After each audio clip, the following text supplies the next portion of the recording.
بسم اللہ الرحمن الرحیم۔ صدقہ کی فضیلت یا صدقہ کی اہمیت۔ نبی کریم صلی اللہ علیہ وآلہ وسلم نے فرمایا کہ 5 خوبیاں ہیں صدقہ کرنے میں۔ نمبر 1، صدقہ دینے والے کے مال میں زیادتی ہوتی ہے۔ نمبر 2، صدقہ ہر مرض کی دوا ہے۔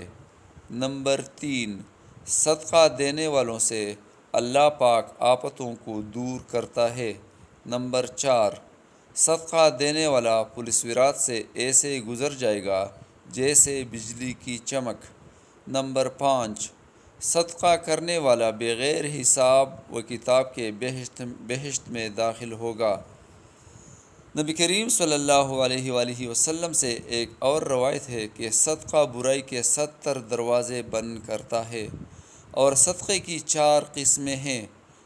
صدقہ کی اول قسم یہ ہے کہ فقراء، مساکین اور غریبوں کو دیا جائے، جو 1 کے بدلے میں 10 ہیں، یعنی 1 کے بدلے میں 10 گنا ملتا ہے۔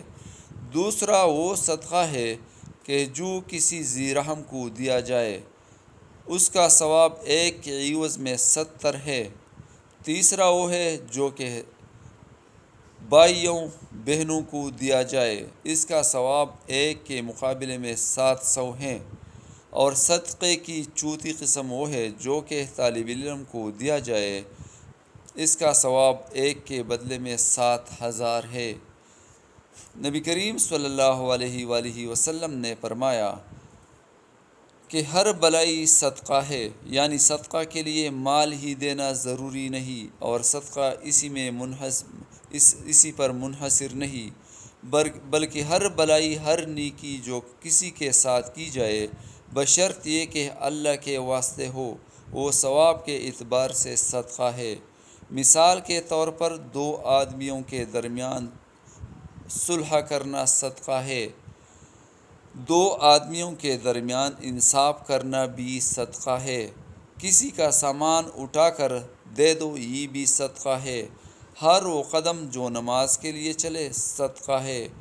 کسی کو راستہ بتا دو، یہ بھی صدقہ ہے۔ راستے سے تکلیف دینے والی چیز ہٹا دو، یہ بھی صدقہ ہے۔ کوئی بھی نیک عمل کرو، کسی کی جائز مدد کرو، وہ بھی صدقہ ہے۔ کلمہ طیبہ پڑھنا یعنی لا الہ الا اللہ پڑھنا بھی صدقہ ہے۔ سبحان اللہ کہنا صدقہ ہے۔ الحمدللہ کہنا صدقہ ہے۔ اللہ اکبر کہنا صدقہ ہے۔ ہمسائیوں کی مدد کرنا صدقہ ہے۔ راہگیر کو راہ بتانا صدقہ ہے۔ ہر نماز صدقہ ہے، روزہ صدقہ ہے، حج صدقہ ہے۔ پس ہر وہ نیک عمل اور بلائی جو خالصتاً اللہ رب العزت کی رضا کے لیے کیا جائے، وہ صدقہ ہے۔ اللہ تعالی ہمیں صدقات دینے اور اللہ تعالی کے راہ میں لڑنے اور کی توفیق عطا فرمائے۔ آمین ثم آمین۔